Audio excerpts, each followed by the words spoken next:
Next are uses of plaster of Paris. The largest use of POP is in building industry as well as plasters.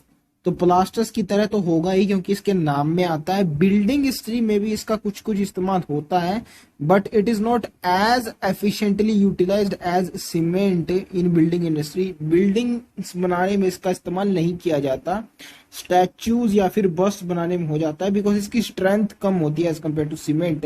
इसलिए ही cement एक combination होती है different materials का, strength increase हो जाती है इसकी। डायरेक्टली सिर्फ सीमेंट का इस्तेमाल होता है बिल्डिंग्स बनाने में, न कि पीओपी, ये आपको ध्यान रखना है। It is used for immobilising effective part of the organ where there is a bone fracture और स्प्रेन। ये होता है एज अ प्लास्टर, इसको यूज करना। बोन फ्रैक्चर जहां पे हुआ है या फिर स्प्रेन, या तो हड्डी या तो सीधे सीधे टूटी गई है, या फिर जहां पे जॉइंट होता है हड्डियों का वहां पे एंगल क्रिएट हो गया है, there is a displacement of the joint, उसको स्प्रेन बोलते हैं। वहां भी इसका इस्तेमाल किया जा सकता है फॉर इमोबिलाइजिंग द अफेक्टेड पार्ट। इसी को एज अ प्लास्टर बोलते हैं, यूज हम करते हैं हॉस्पिटल्स के अंदर। It is also employed in dentistry in ornamental work.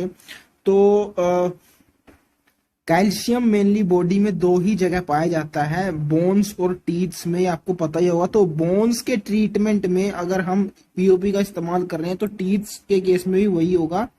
इन दोनों को एक साथ ऐसे आप लर्न कर सकते हैं। तो डेंटिस्ट्री में ऐसे यूज हो सकता है पीओपी का। बेसिकली अगर एग्जैक्टली मैं आपको बताना चाहूँ तो कैविटीज जो हो जाती हैं उनको भरने के लिए पीओपी का इस्तेमाल किया जाता है। इन ऑर्नामेंटल वर्क, अब ऑर्नामेंट जब भी हम सुनते हैं तो हमारे माइंड में सबसे पहले फ्लावर्स आते हैं। तो फ्लावर्स जिन इंस्ट्रूमेंट्स के अंदर या फिर यूटेंसिल्स के अंदर रखे जाते हैं उसका वो उनकी फॉर्मेशन हो सकती है पीओपी के इस्तेमाल से, तो इसलिए ऑर्नामेंटल वर्क में भी आ गया। And for making statues and bast, तो ये बस्ट बेसिकली आधा स्टैचू जिसको बोल सकते हैं, जब सर से लेके पैर तक हम किसी की इमेज बनाते हैं इसको स्टैच्यू बोलते हैं। एंड अगर आधी बनाई जाए सिर्फ सर और धड़ जिसमें इंक्लूडेड हो उसको बस्ट बोलते हैं। तो इन दोनों में ज्यादा कोई डिफरेंस नहीं है खास, इन दोनों ही जैसे ही थिंग्स की फॉर्मेशन में हम पीओपी का यूज करते हैं। मेन चीज जो होती है बिल्डिंग इंडस्ट्री की बिल्डिंग्स एग्जैक्टली बनाना, उसमें इसका इस्तेमाल नहीं किया जाता। ये आपको क्लियर होना चाहिए यहाँ से। Next is cement. It is an important building material. जी हाँ, बिल्डिंग बनाने में सबसे इम्पोर्टेंट है ये, apart from iron and steel, ये हम आगे देखने वाले हैं। It was first introduce in England in the east year and by this scientist. तो यूजुअली ऐसे क्वेश्चंस केमिस्ट्री में नहीं पूछे जाते साइंटिस्ट के बारे में, लेकिन अगर आप चांस न लेना चाहें और याद रखना चाहें तो ऐसे रख सकते हैं। सीमेंट में ईएन आ रहा है और इंग्लैंड में भी ईएन आता है, एंड आई एन से इस साइंटिस्ट का नाम एंड कर रहा है which is again similar to EN, तो ऐसे ध्यान रह जाएगा आपको ये। It is also called Portland cement because this resembles with the natural limestone quarried in the isle of Portland England. तो एक आप बोल सकते हैं कि आइसलैंड है ये पोर्टलैंड शहर में इंग्लैंड के, जहां पे नेचुरल लिमस्टोन पाया गया था और उससे रिजेंबल करती है ये सीमेंट, इसलिए इसको पोर्टलैंड सीमेंट भी कहा जाता है। और करेगी भी भाई, क्योंकि हम देखेंगे आगे सीमेंट का प्राइमरी मटेरियल जो होता है लाइम, वो तभी प्रोड्यूस होता है जब लिमस्टोन को हीट किया जाता है। तो इसीलिए आप बोल सकते हैं कि लिमस्टोन से रिजेंबल करनी चाहिए सीमेंट की स्ट्रक्चर। तो this point should be quite obvious to you. Cement is a product obtained by combining lime, calcium oxide, quicklime with clay which contains silica, silicon dioxide along with the oxides of aluminium, iron and magnesium। तो सबसे पहले lime आएगा, हमने देखा था कि ये primary material होता है, ये तो आपको क्लियर होना ही चाहिए। इसके बाद आता है क्ले जिसमें मेनली होता है सिलिकॉन का ऑक्साइड जिसको सिलिका बोलते हैं। अब लाइम के अंदर स्टार्टिंग में कैल्शियम आता है जो कि CaL से स्टार्ट होता है, एंड क्ले में अगर एल को अगर आगे शिफ्ट कर दें हम तो ये भी CaL यहां से बन जाएगा। इससे आपको ध्यान रह जाएगा कि it is clay which is the second material which is use in the formation of cement. And इसकी एक और यूटिलिटी है इस एल को आगे शिफ्ट करने की। आपको पता लग जाएगा कि क्ले एग्जैक्टली में मेन मटेरियल क्या होता है, सिलिका होता है। सिलिका के एंड में Ca आता है, एंड अगर इस एल को आगे शिफ्ट करेंगे आप तो अगेन Ca बन रहा है यहाँ पे। तो सिलिका मेनली होता है क्ले में, ये ऐसे याद रह जाएगा। अब देखते हैं average composition of Portland cement. इससे पहले ये देखते हैं कि इसमें कौन से ऑक्साइड्स इन्वॉल्व हैं। तो पहला लाइम तो हम जानते ही हैं, सिलिका होगा, ये भी हमने देखा क्योंकि क्ले का मेन कंपोनेंट होता है। अब इससे आगे है एल्यूमिनियम का ऑक्साइड।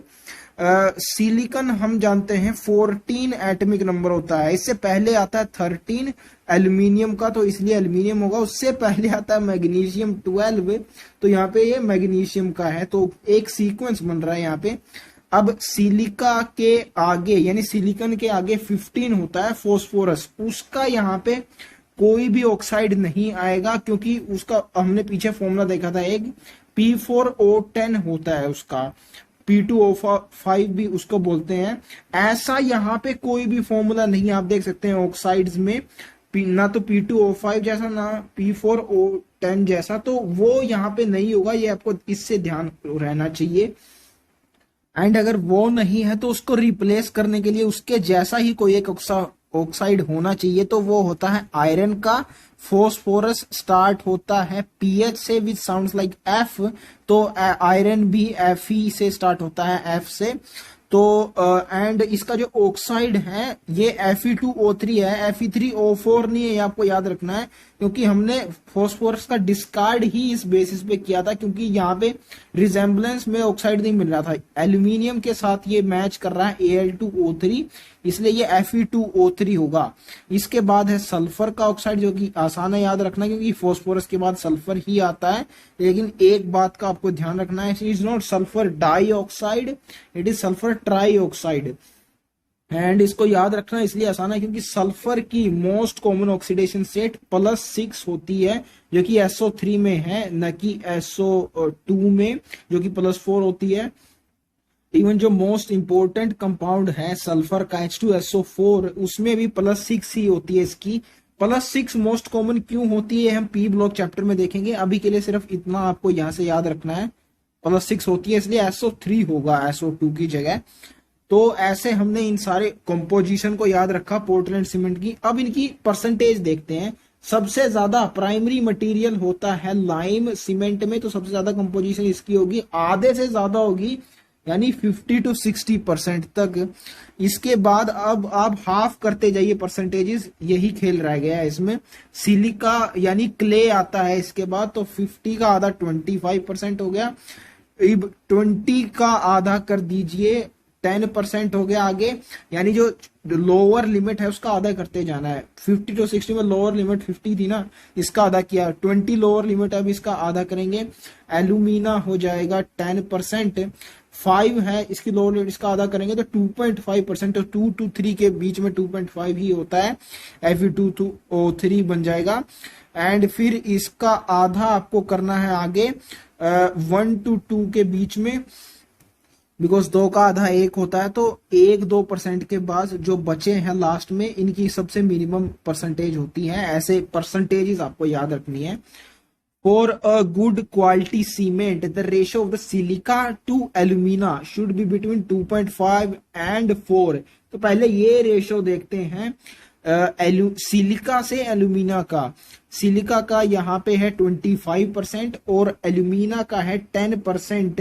ये रेशियो आ रहा है 2.5 के आसपास, तो जी हाँ 2.5 जरूर नंबर यहाँ पे बन रहा है।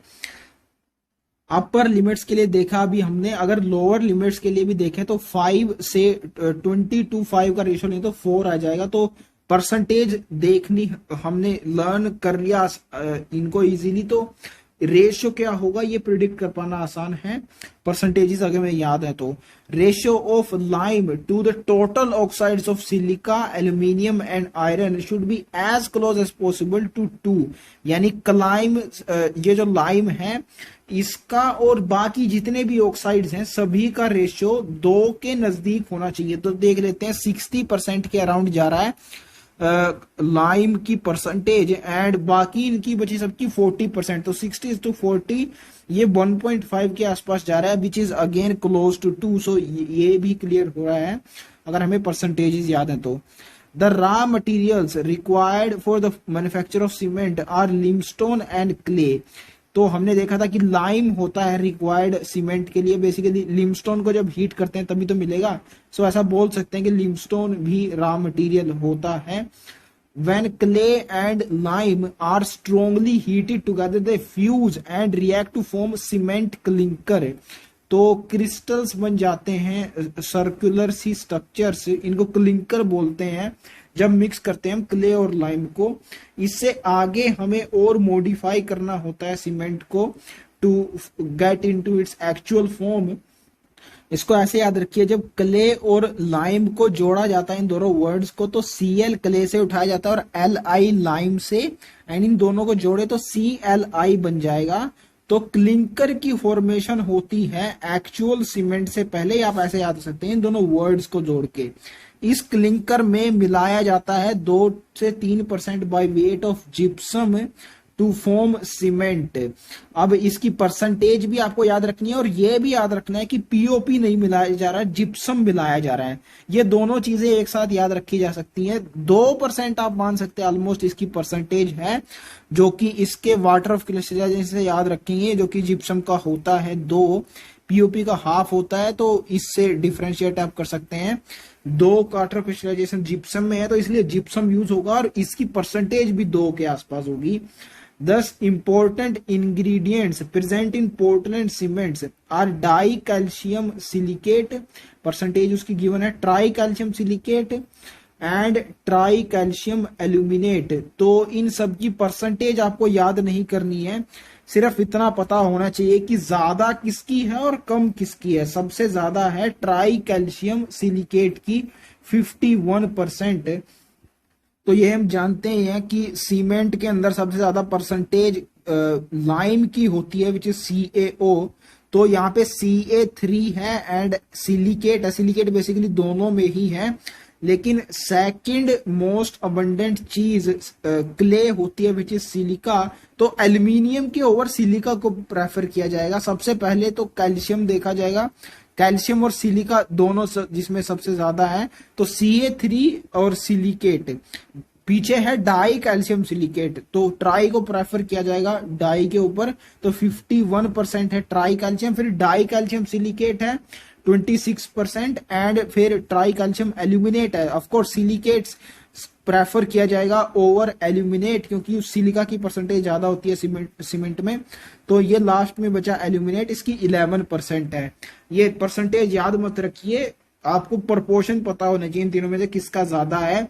एंड इन तीनों को जोड़िए आप, ये 100% तक नहीं जा रहा, क्योंकि सिलिका, एल्यूमिना और लाइम के अलावा भी बहुत सारी चीजें ऑक्साइड्स होते हैं, हम ऑलरेडी देख आए हैं, तो वो 100% कंप्लीशन करवाते हैं। तो इनका मेजर पोर्शन होता है, पीछे लिखा ना, these are major ingredients, important ingredients only.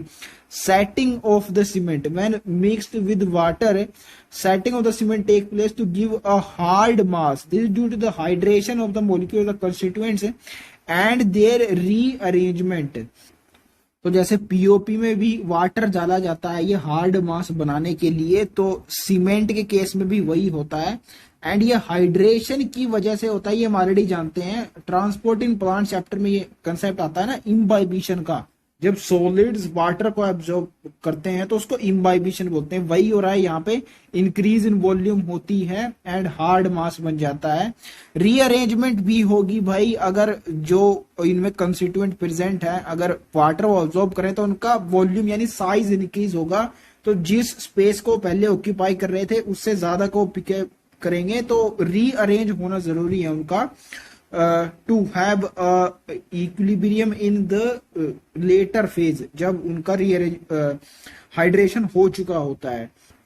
This is itself called rearrangement, क्योंकि पहले जितना स्पेस वो ऑक्यूपाई कर रहे थे अब उससे ज्यादा वो कर रहे हैं। रीअरेंजमेंट इसी को बोलेंगे, अरेंजमेंट डिफरेंट हो गई है उनकी।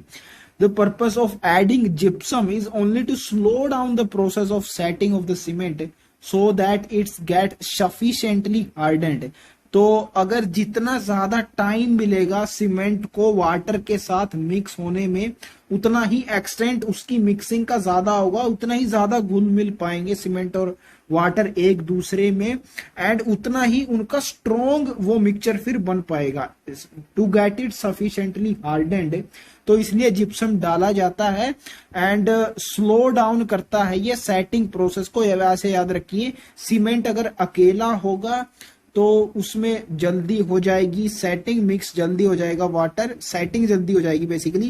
एंड अगर उसमें कुछ ज्यादा मटेरियल लगाया जा रहा है और कुछ डाला जा रहा है तो स्लो ही तो होगा, क्योंकि एक्स्ट्रा उसमें कुछ डाला जा रहा है, वो प्रोसेस स्लो ही होना है उससे, तो स्लो डाउन होगा ये, ऐसे याद हो जाएगा। एंड इसका पर्पज क्या होगा, to get the mixture sufficiently hardened, ये अभी आपको क्लियर होना चाहिए। अब यहाँ से यूजेस क्या है सीमेंट के, आप ऑलरेडी जानते हैं। It has become a commodity of national necessity for any country next to iron and steel. तो सीमेंट का इस्तेमाल बिल्डिंग्स बनाने में किया जाता है, जैसे कि आयरन और स्टील का भी होता है। इसके अलावा रोड्स बनाने में भी इसका इस्तेमाल होता है, तो डेफिनेटली ये नेशनल नेसेसिटी की चीज है। It is used in concrete and reinforce concrete. Concrete basically एक मटेरियल होता है जिसका इस्तेमाल रोड्स बनाने में किया जाता है, तो सीमेंट भी क्योंकि इसी पर्पस के लिए यूज की जा सकती है, तो कंक्रीट बनाने में इसका इस्तेमाल हो सकता है। सी से सीमेंट, सी से कंक्रीट आप याद रख सकते हैं। अगर नहीं पता आपको कंक्रीट से रोड्स बनाई जाती हैं तो। इन प्लास्टरिंग, अब ये जो प्लास्टर यहाँ पे वर्ड आया है, ये वैसा नहीं है जैसा वो हड्डियों को जोड़ने में इस्तेमाल होता था हॉस्पिटल्स में, ये दूसरी चीज है। प्लास्टरिंग जैसे आपने सुना होगा, पेंट से पहले पुट्टी की जाती है, एड्स में ये खूब आने लगा है आजकल, तो वही है ये प्लास्टरिंग, पुट्टी लगाने का काम। एंड ये इसलिए किया जाता है ताकि पेंट दीवारों से अच्छे से चिपका रहे, उसकी स्टेबिलिटी को इंक्रीज करने की किया जाता है ये। सो it is different from plastering of POP that you should keep in mind from here. In the construction of bridges, dams and buildings, तो ब्रिज, डैम्स और बिल्डिंग्स के ऑफ कोर्स होगा ही। ये आपको डिफरेंशिएट करना आना चाहिए सीमेंट को पीओपी से। देखिए मेन जो चीजें होती हैं कंस्ट्रक्शन में, उनके काम में आ रहा है ये सीमेंट। तो कंस्ट्रक्शन का नेशनल नेसेसिटी सीमेंट होता है, ना कि पीओपी। ये अब क्लियर होना चाहिए यहाँ से। एंड ऐसा होना भी चाहिए क्योंकि सीमेंट इसी पर्पज से डिजाइन भी की जाती है, वो कॉम्बिनेशन होती है बहुत सारी चीजों का। पीओपी सिर्फ एक ही चीज होती है, कैल्शियम सल्फेट, तो उसकी स्ट्रेंथ भी उसी हिसाब से कम होगी, इसकी स्ट्रेंथ ज्यादा होगी क्योंकि बहुत सारी चीजों का ये मिक्सचर होती है, इसलिए इन एरियाज में इसका यूटिलाइजेशन होता है स्ट्रेंथ इंक्रीज हो जाने से। Now last topic is biological importance of magnesium and calcium. An adult body contains 25 gram of magnesium. इसका मैग्नीशियम का मोलर मास होता है 24 ग्राम, तो इससे ये अमाउंट याद हो जाएगा। And 1200 grams of calcium. अब ये ज्यादा होता है कैल्शियम हमारे मैग्नीशियम से, ये तो हमें वहां से क्लियर हो जाएगा। हमने देखा था कि अबंडेंस ज्यादा होती है कैल्शियम की मैग्नीशियम से, लेकिन एग्जैक्टली क्या इसका अमाउंट है, वैसे वो अर्थ क्रस्ट में थी अबंडेंस, तो आपका आइडिया लग जाएगा कि अडल्ट बॉडी में भी ऐसा ही है, अबंडेंस ज्यादा है कैल्शियम की। लेकिन इसका एग्जैक्ट अमाउंट क्या है ये आप डाइजेशन एंड एब्जॉर्प्शन चैप्टर से लर्न कर सकते हैं। वहां पे मास दिया हुआ है लीवर का 1.2 kg, तो वही है, ये पे 1.2 kg है ये। लीवर में हम जानते हैं ग्लिसन्स कैप्सूल नाम की एक चीज होती है, वो कैप्सूल्स में सीए आता है स्टार्टिंग में, तो वहां से आप सीए इसका याद रख सकते हैं ऐसे कि सीए का अमाउंट भी उतना ही होगा ह्यूमन बॉडी में 1.2 kg। And only 5 grams of iron and 0.06 grams of copper, ये हमारे लिए देख चुके हैं पहले भी। Daily requirement of these is 200 से 300 मिलीग्राम, ये यूनिट मिलीग्राम है, ये एमजी से आप याद सकते हैं मैग्नीशियम का जो सिंबल है। एंड ये जो अमाउंट है 200 से 300, ये आप ऐसे याद रखिए कि जो हमारी पोजीशन होती है अल्कलाइन अर्थ मेटल्स में मैग्नीशियम और कैल्शियम की, it is second and third. पहला होता है बेरिलियम, तो सेकंड और थर्ड से 200 से 300 ये अमाउंट आप याद रख सकते हैं। अच्छा ये 200 से 300 ही है, 20 से 30 नहीं है, ये भी आप याद रख सकते हैं। आगे दिया हुआ है 400 mg तो कैल्शियम बोन्स में डिपॉजिट हो जाता है और हर रोज डीमिनरलाइज भी हो जाता है, इतना सोल्यूबलाइज और डी रीडिपोजिट। तो 400 अमाउंट इसका यहाँ पे दिया है। तो इसके रेंज में तो हमें चाहिए ही होगा डेली, आप ऐसे आ सकते हैं कि 200-300 की रेंज है। All enzymes that utilize ATP in phosphate transfer require magnesium as the cofactor। दो एंजाइम्स तो मैं भी गिनवा सकता हूं भाई। पहला है रूबिस्को और दूसरा है पेप कार्बोक्सिलेज, जो कि पेप केस भी जिसको बोलते हैं। एंड फोटोसिंथेसिस चैप्टर में हम इसको पढ़ते हैं। फोटोसिंथेसिस रिएक्शन में यूटिलाइज होते हैं डेफिनेटली। कोई भी एंजाइम अगर काम कर रहा है यार, उसके लिए उसको एनर्जी तो चाहिए ही होगी, तो that's why they utilize ATP and that's how you can remember this. वहां पे बेसिकली लिखा हुआ है, ये मिनरल न्यूट्रिशन एक चैप्टर है जहां पे बताया गया है मैग्नीशियम की क्वालिटी, इसकी कहाँ कहाँ यूज होता है। तो वहां पे लिखा गया Mg2+ का इस्तेमाल होता है इन दोनों एंजाइम्स में, रूबिस्को और पेप्केज में। तो यहां से आप याद रखते हैं ये पॉइंट कि मैग्नीशियम एज अ को फैक्टर यूज किया जाता है। बायोमोलिक्यूल चैप्टर में हम पढ़ चुके हैं ये को फैक्टर्स क्या होते हैं, एक्टिविटी के लिए रिक्वायर्ड होते हैं। ये बेसिकली 3 टाइप के कोफैक्टर्स होते हैं, वहां पे डिटेल में डिस्कस किया जा चुका है ये। अब इसी चैप्टर मिनरल न्यूट्रिशन के अंदर आपको मैग्नीशियम के यूजेस के अंदर मिल जाएगा कि क्लोरोफिल में पाया जाता है, जो सेंट्रल एटम मैग्नीशियम होता है। तो ये वहां पे लर्न कर लेंगे आप, वहां से हो जाएगा आपको। 99% of the body calcium is present in bones and teeth. ये स्टेटमेंट आपको पता ही होनी चाहिए, बचपन से आप सुनते आए हैं कि दूध हमें पीना चाहिए क्योंकि इसमें कैल्शियम होता है एंड उससे बोन्स और टीथ स्ट्रॉन्ग होते हैं। तो this statement must be obvious to you कि most of the calcium bones और टीथ में पाया जाता है। It also plays an important roles in neuromuscular function.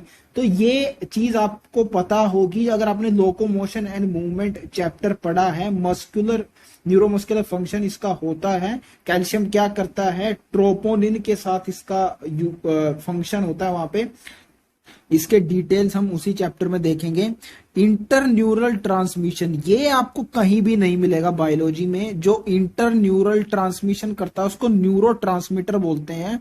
And neural control and coordination chapter में आपको इसका एग्जांपल एक दिया हुआ है, आई थिंक एसिटाइल कोलिन इसका एग्जांपल है।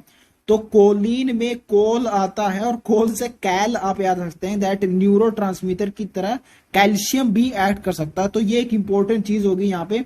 एसिटाइल कोलिन के साथ में आप ऐड कर सकते हैं Ca2+, they also act as a neurotransmitter. Cell membrane integrity, ये चीज आप देखेंगे मिनरल न्यूट्रिशन में जहां पे कैल्शियम के यूजेस डिस्कस किए गए हैं। एंड ब्लड कोएगुलेशन में इसका यूज होता है। ये body fluids and circulation chapter में आएगा। ये लास्ट लाइन होती है जहां पे ब्लड कोएगुलेशन के बारे में बताया गया उस पैराग्राफ में। तो ये वहां से आपको क्लियर हो जाएगा। The calcium concentration in plasma is regulated at about 100 mg per liter। तो इसका डेली डोज हमने देखा था mg में होता है, तो उसी से आपको ये mg पर लीटर इसकी यूनिट याद रखनी है। एंड ये कंसंट्रेशन आपको याद हो जाएगी क्योंकि हमने पीछे देखा था कि पोटेशियम की कंसंट्रेशन पे एल्कली मेटल्स में 105 के अराउंड थी। तो पोटेशियम के आगे ही आता है हमारा कैल्शियम। पोटेशियम 19 होता है और कैल्शियम 20 होता है, इनका एटॉमिक नंबर है। एंड यहां से फिर 100 आपको याद हो जाएगा इसका अमाउंट। एंड प्लाज्मा ये में पाया जाता है, ये मैं ऑलरेडी आपको बता चुका हूं कि जितने भी आयंस होते हैं वो ब्लड में प्लाज्मा के अंदर पाए जाते हैं, चाहे वो कैटायंस हो या अनायंस हो। फॉर्म्ड एलिमेंट्स अलग होते हैं। प्लाज्मा की कंपोजिशन क्या होती है ये ऑलरेडी हम देखते हैं बॉडी फ्लूइड्स एंड सर्कुलेशन में, तो वहां से याद हो जाता है। It is maintained by 2 hormones calcitonin and parathyroid. तो ये दोनों हम स्टडी करने वाले हैं केमिकल कोऑर्डिनेशन चैप्टर में। ये अभी के लिए मैं आपको बता दूं कि पैराथायरॉइड हॉर्मोन्स इंक्रीज करता है ब्लड में कंसंट्रेशन कैल्शियम आयंस की, और कैल्सिटोनिन डिक्रीज करता है। कैसे ये होता है ये इसकी डिटेल्स उस चैप्टर में आएंगी। Do you know that bone is not an inert and unchanging substance but is continuously being solubilised and redeposited to the extent of 400 mg per day. ये अमाउंट आपको याद रखना है। ऐसे आ सकते हैं बोन का जो वर्ड है इसमें 4 अल्फाबेट्स आते हैं, तो 4 से 400 आपको याद रखना है। इसका पर डे सोल्यूबलाइज होता है इतना और इतना रीडिपोजिट होता है बोन का। All this calcium passes through plasma, तो प्लाज्मा से ही पास करेगा क्योंकि उसी में पाए जाते हैं आयन से। ये बहुत बार चीज मैं आपको बता चुका हूं। एंड यहाँ पे कंप्लीट हो जाती है थ्योरी एस ब्लॉक एलिमेंट्स की। समरी अगर चाहें तो आप पढ़ सकते हैं, लेकिन कुछ नया इसमें आपको नहीं मिलेगा जो कि हमने ऑलरेडी थ्योरी में कवर ना कर लिया हो। एंड इसके जो एक्सरसाइज का पेज है वो मैंने इस पीडीएफ में इंक्लूड ही नहीं किया है, क्योंकि चाहे एस ब्लॉक हो या फिर पी ब्लॉक हो, इन दोनों की एक्सरसाइज के आंसर्स नहीं दिए हैं एनसीईआरटी ने। सीधे हम चलते हैं एनसीईआरटी एग्जाम्पलर क्वेश्चंस पे जो हमारे काम के हैं। Which alkali metal is expected to melt if room temperature rises to 30 degree Celsius, यानी एल्कली मेटल्स में किसका सबसे कम मेल्टिंग पॉइंट होता है, ये आपसे इनडायरेक्टली यहाँ पे पूछा जा रहा है। तो डाउन द ग्रुप जाने पे हम जानते हैं मेल्टिंग और बॉइलिंग दोनों ये पॉइंट से डिक्रीज होते हैं, एमपी और बीपी दोनों। तो सबसे नीचे इनमें आता है सीजियम, तो इसलिए सबसे कम इनमें से मेल्टिंग पॉइंट होगा सीजियम का। And it is expected to melt if room temperature rises 30 degree Celsius. ये एज अ फैक्ट नहीं पूछा था, आपको सिर्फ गैस करना था कि किसका सबसे कम होगा मेल्टिंग पॉइंट। इसका रीजन क्या होता है ये थ्योरी में डिटेल में डिस्कस किया जा चुका है। Second question is which of the following alkali metals react with water least vigorously, so it is lithium and it is attributed to its high hydration enthalpy. सबसे लीस्ट विगरस रिएक्शन होती है इसकी water के साथ, बाकी सबकी vigorous होती है and high hydration enthalpy. Even reason होती है इसके स्ट्रॉन्गेस्ट रिड्यूसिंग नेचर का भी। ये दोनों चीजें थ्योरी में डिस्कस की जा चुकी हैं। Third question is which property makes lithium the strongest reducing agent, तो इसी की मैं अभी आपसे बात कर रहा था। It is hydration enthalpy. And क्यों हाइड्रेशन एंथैल्पी बहुत ज्यादा होती है लिथियम की, ये भी थ्योरी में डिटेल में डिस्कस किया जा चुका है। क्वेश्चन नंबर 4, मेटल कार्बोनेट इनमें से मोस्ट स्टेबल कौन सा होगा, तो कार्बोनेट्स और सल्फेट्स दोनों की ही thermal stability down the group जाने पे इंक्रीज होती है। तो जो सबसे नीचे होगा इन सब में वही सबसे स्टेबल होगा। तो barium carbonate would be most stable here. And stability क्यों इंक्रीज करती है down the group, of course जो बिगर ये एनायन होता है कार्बोनेट आयन, इसको बिगर कैटायन ही स्टेबलाइज कर सकता है, इसलिए डाउन द ग्रुप जाने पे कैटायंस का साइज इंक्रीज होने से इनकी स्टेबिलिटी भी इंक्रीज होती है। Question number 5, which of the following carbonate is kept in CO2 environment to avoid decomposition. ये एग्जैक्ट 9 आती है एनसीईआरटी में। एंड जिसकी स्टेबिलिटी सबसे कम होगी वही एनवायरमेंट में रखा जाएगा, क्योंकि इसका डीकम्पोजिशन ये डिसोसिएशन होता ही रहेगा। उसको उसी फॉर्म में रखने के लिए हमें एनवायरमेंट प्रोवाइड करना होगा CO2 को। सो इट इज बेरिलियम कार्बोनेट पहला ही मोस्ट अनस्टेबल होता है। ये लाइन है एग्जैक्टली एनसीईआरटी में, पिछले ही क्वेश्चन से रिलेटेड था ये। Question number 6, metal hydroxide which is least basic. Basic character down the group जाने पे इंक्रीज होता है, तो जो सबसे ऊपर वाला होगा that would be least basic. तो इन सब में सबसे ऊपर आता है मैग्नीशियम हाइड्रोक्साइड, इससे भी ऊपर बेरिलियम हाइड्रोक्साइड आता है। वो अगर होता तो वो होता आंसर, अभी के लिए ए ही होगा इसका सही answer. Question number 7, metal halides जो कि सोल्युबल होगा इथेनॉल में, यानी ऑर्गेनिक सॉल्वेंट्स में सोल्युबल हलाइड आपको बताना है। बेरिलियम का होगा क्योंकि ये कोवलेंट कंपाउंड्स बनाता है। And covalent compounds are soluble in organic solvents or non-polar solvents, and ionic compounds are soluble in polar solvents या ionic solvents. This we already know. And covalent compounds क्यों बनाता है बेरिलियम, ये theory में discuss कर चुके हैं हम। Question number 8, order of ionization enthalpy आपको बताना है एल्कली मेटल्स की डिक्रीजिंग ऑर्डर। तो जो सबसे छोटा होगा उसकी आयनाइजेशन एंथैल्पी सबसे ज्यादा होगी। लिथियम इनमें सबसे छोटा है, रुबीडियम यहाँ पे सबसे बड़ा है, तो सी हो गया इसका answer. Question number 9, lowest solubility of LiF in water, इसका रीजन आपको बताना है एंड ये बताया जा चुका है, लाइन है ये एनसीईआरटी में।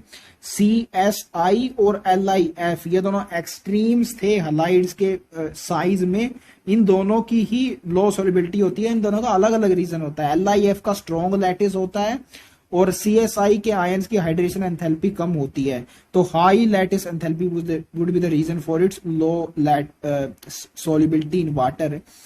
क्वेश्चन नंबर 10, एम्फोटेरिक हाइड्रोक्साइड्स होते हैं जो एल्कलीज और एसिड दोनों से रिएक्ट करते हैं ग्रुप 2 के मेटल हाइड्रोक्साइड में, which would be soluble in sodium hydroxide. तो सोडियम हाइड्रोक्साइड इटसेल्फ एक बेस होता है, तो एक बेस से ही तो ये रिएक्ट कर नहीं सकता एंड बाकी तीनों ये बेसिक हाइड्रोक्साइड होते हैं, तो ये तीनों रिएक्ट नहीं करेंगे। बेरिलियम हाइड्रोक्साइड होता है एम्फोटेरिक, या एसिड्स और बेसिस दोनों से रिएक्ट कर सकता है, तो इसलिए ये होगा इसका आंसर। इसकी थोड़ा सा इंट्रोडक्शन यानी इसके बारे में थोड़ा बता दिया गया था कि एम्फोटेरिक दोनों से रिएक्ट करता है, इवन ये आपको नहीं भी बताया होता तो आपको पता होना चाहिए, इंटेलिजेंटली आपको गैस करना आना चाहिए कि सोडियम हाइड्रोक्साइड से इनमें से कौन सा रिएक्ट कर सकता है। वैसे शक यहाँ पे बेरिलियम हाइड्रोक्साइड पे ही जाता, क्योंकि बाकी सब तो बेसिक होते हैं। यूनिक फीचर सिर्फ बेरिलियम का ही है, anomalous property among alkaline earth metals. Now question number 11, by product कौन मिलता है जब हम रिकवरी करते हैं अमोनिया की, अमोनियम क्लोराइड से कैल्शियम हाइड्रोक्साइड जार के, तो कैल्शियम क्लोराइड मिलता है सोलवे प्रोसेस के अंदर, ये हम पढ़ते हैं। एंड कैल्शियम ही हाइड्रोक्साइड क्यों यूज करते हैं ये भी मैंने आपको वहां पे बताया हुआ है। So a would be the answer for this question. Now question number 12, जब सोडियम डिसोल्व किया जाता है लिक्विड अमोनिया में, तो कलर ऑफ द सॉल्यूशन किसके कारण होता है, तो it is due to ammoniated electron. अब इस इलेक्ट्रॉन को अमोनिएटेड क्यों बोलते हैं एंड ये सॉल्यूशन लिक्विड अमोनिया का क्यों लिया जाता है, गैसियस का क्यों नहीं, इस सॉल्यूशन का कलर डीप ब्लू ही क्यों होता है, ये सारी चीजें हम थ्योरी में डिटेल में डिस्कस कर चुके हैं। तो यहाँ उसको दोबारा डिस्कस करना would be a wastage of time. अभी के लिए सिर्फ इतना याद रखिए कि ये जो अमोनिएटेड इलेक्ट्रॉन की वजह से कलर होता है सॉल्यूशन का deep blue, it's a line of NCERT, तो ए हो गया सीधे इसका। क्वेश्चन नंबर 13, जिप्सम ऐड किया जाता है सीमेंट में, इसका क्या पर्पस होता है, सेटिंग टाइम इंक्रीज किया जाता है सीमेंट का, इसी को दूसरे वर्ड्स में एनसीईआरटी में बोला गया है to slow down the setting time, उसमें भी इंक्रीज होगा ना, स्लो डाउन कर दिया आपने। एंड इसका पर्पस क्या होता है, to get the mixture sufficiently harden. And ये क्वेश्चन आ भी चुका है, आई थिंक ओडिशा 2019 का पेपर, ये एग्जैक्ट यही क्वेश्चन उसमें पूछा जा चुका है। तो this is the importance of doing question of NCERT exemplar. 2-2, 3-3, 4-4 question कई बार आ जाते हैं डायरेक्ट केमिस्ट्री में एनसीईआरटी एग्जाम्पलर, तो तीनों सब्जेक्ट्स की बिना कुछ सोचे समझे जरूर आपको करनी चाहिए MCQ 1 type of NCERT exemplar. Question number 14, dead burned plaster कौन सा होता है इन सब में, तो बाकी तीनों में वाटर मॉलिक्यूल्स दिख रहे हैं आपको, एंड बर्न्ट वो चीज होती है जिसमें सारा का सारा वाटर वेपर्स उड़ा दिया जाता है वेपर्स की फॉर्म में, मींस जला दिए जाते हैं उसको, तो वाटर इसमें बचेगा नहीं, एक ही ऑप्शन जिसमें वाटर नहीं है, ए हो गया इसका answer calcium sulphate.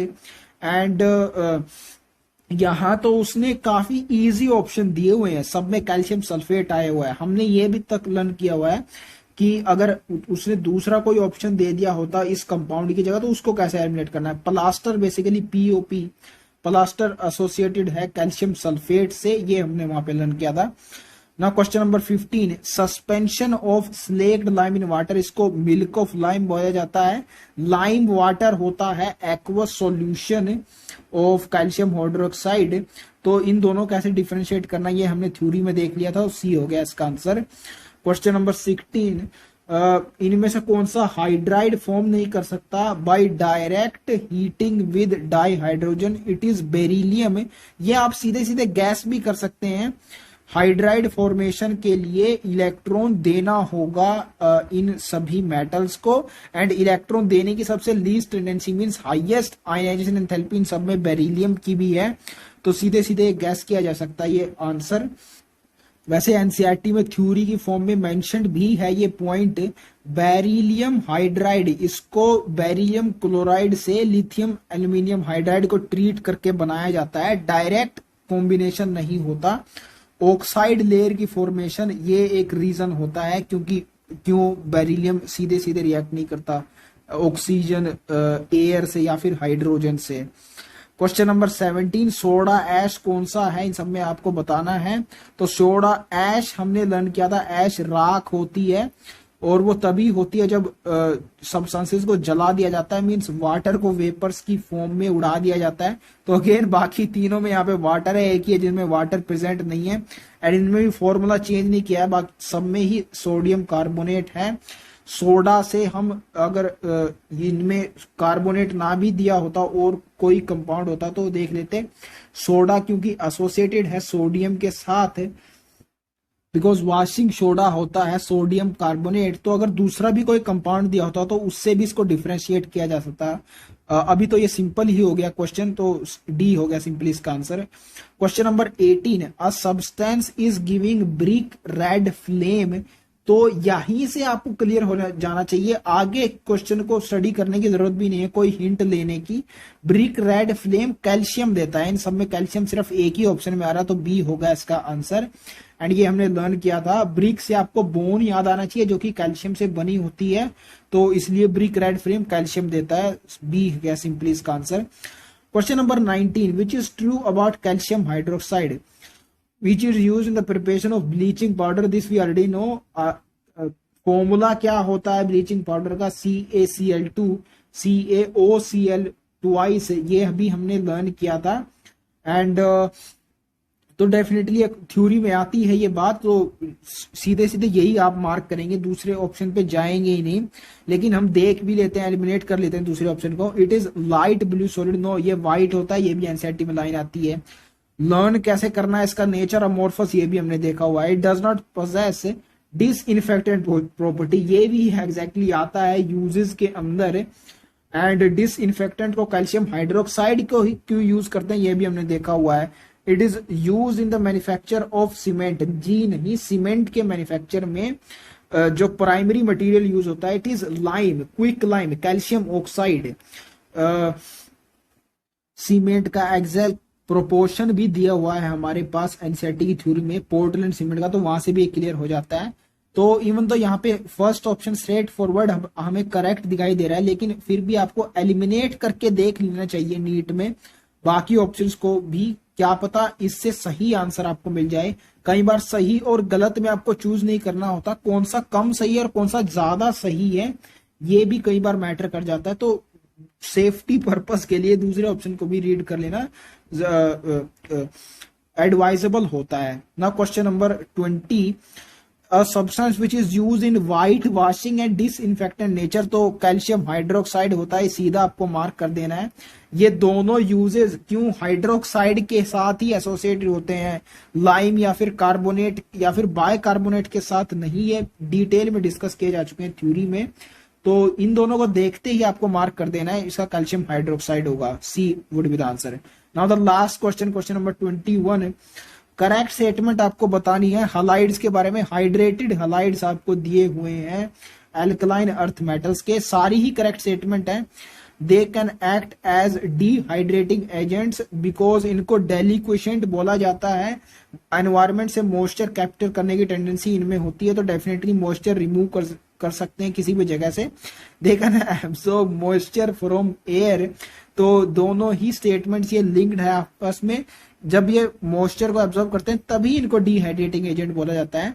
Third is tendency to form hydrate decreases from calcium to barium, ये भी डिस्कस किया जाता है थ्योरी में पॉइंट, जैसे जैसे साइज कैटायन का बढ़ता जाता है उसकी हाइड्रेशन होने की टेंडेंसी, हाइड्रेशन एंथैल्पी भी इवन डिक्रीज करती जाती है, सो इसलिए हाइड्रेट फॉर्म करने की टेंडेंसी डिक्रीज करेगी डाउन द ग्रुप। सो तीनों ही पॉइंट यहाँ पे सही हो गए, तो all of the above D would be the answer for this question, and that's all about S block elements. Now I will see you guys in the next chapter, P block elements.